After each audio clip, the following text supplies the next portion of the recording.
Before she was the mind connection teacher to millions, before she had a global media empire, Joyce Meyer was a prisoner in her own home.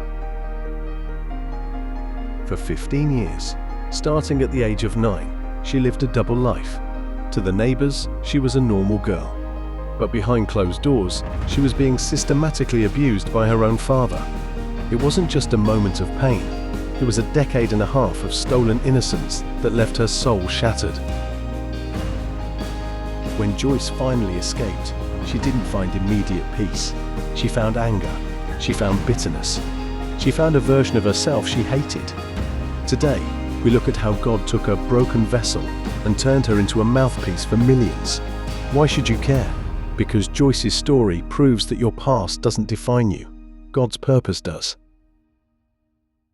To understand the woman behind the pulpit, you have to see the young mother in the kitchen.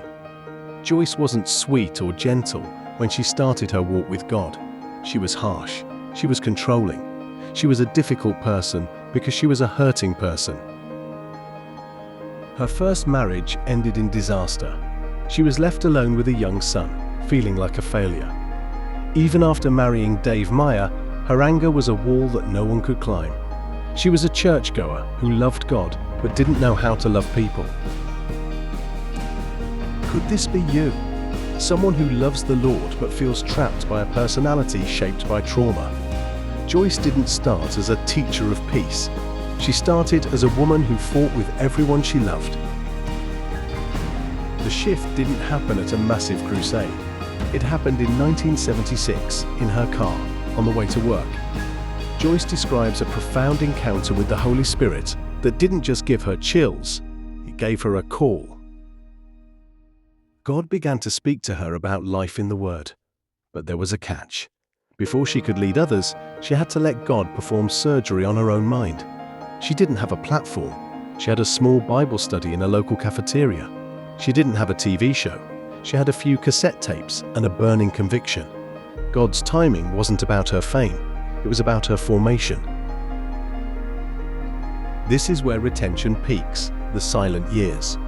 For 5 years, Joyce taught a small group of women, while her own life felt like it was in a pressure cooker. The hidden struggle wasn't just the memory of the abuse, it was the relearning of her mind. She had to fight the battlefield of the mind every single morning. She struggled with a victim mentality. She struggled with being unlikable. She faced intense public criticism as a woman in ministry during an era when that was largely rejected. She was mocked for her raspy voice and her tell-it-like-it-is style. But she realized that her unrefined personality was exactly what the world needed to hear. She didn't hide her scars. She made them her message. The cost of Joyce's ministry was total vulnerability. To be effective, she had to do the one thing most victims refuse to do. She had to talk about it.